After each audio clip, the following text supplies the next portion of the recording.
हमारे विद्यार्थियों को सफलता के लिए बहुत सारी शुभकामनाएं। पिछली वीडियो में मैंने प्रस्तुत की थी हमारे कवि राष्ट्र कवि मैथिली शरण गुप्त जी की कविता भारत भारती की सप्रसंग व्याख्या। अब मैं अपने विद्यार्थियों के लिए लेकर आई हूँ इस कविता पर आधारित कुछ ऐसे प्रश्न जो आपकी परीक्षा में काम आएंगे, और मैथिली शरण गुप्त जी को लेकर जो हमारे अहम प्रश्न बनते हैं वो मैं आपके समक्ष लेकर आ रही हूँ। पहला प्रश्न है, मैथिली शरण गुप्त जी का साहित्यिक परिचय दीजिए। साहित्यिक परिचय से हमारा तात्पर्य है विद्यार्थियों कि उन्होंने किस किस तरह की कविताएं लिखी, कब लिखना शुरू किया और उनकी काव्य रचनाओं की क्या विशेषता रही। जब हम मैथिली शरण गुप्त की बात करते हैं तो उनकी सबसे पहली विशेषता आती है राष्ट्रीय चेतना से भरपूर काव्य। दूसरा हम लिखेंगे कि प्रकृति भावना से ओतप्रोत काव्य। इनको आप इस वर्णन करते जाएंगे आगे ये हेडिंग्स डालकर। उसके बाद उनकी एक खास विशेषता थी कि वो गांधीवादी विचारधारा से प्रभावित थे। तो इस तरह उनकी सारी काव्यगत विशेषताओं को आप लिखेंगे।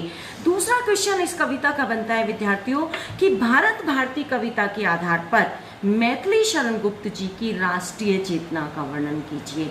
आपने कविता को पढ़ा है, उसकी सप्रसंग व्याख्या देखिए। आप जानते हैं कि संपूर्ण कविता राष्ट्रीय चेतना और देश भावना से ओतप्रोत है। तो आप इसको लिखेंगे, अच्छे से समझेंगे।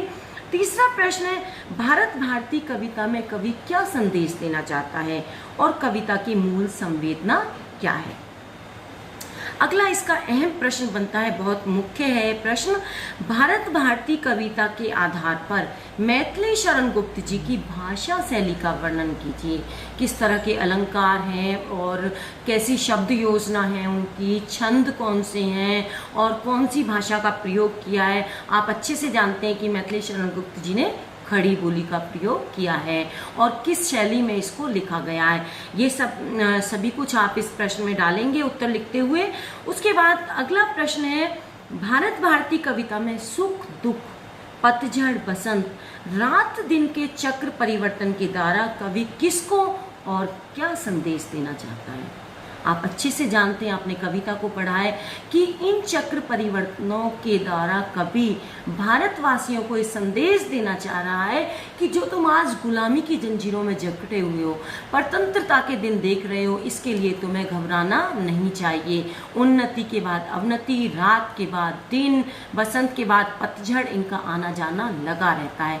लेकिन अब अवनति के बाद उन्नति लाने के लिए, फिर से तुम्हें उन्नति के शिखर को देखने के लिए एक कर्म पथ के रास्ते पर आगे बढ़ना होगा।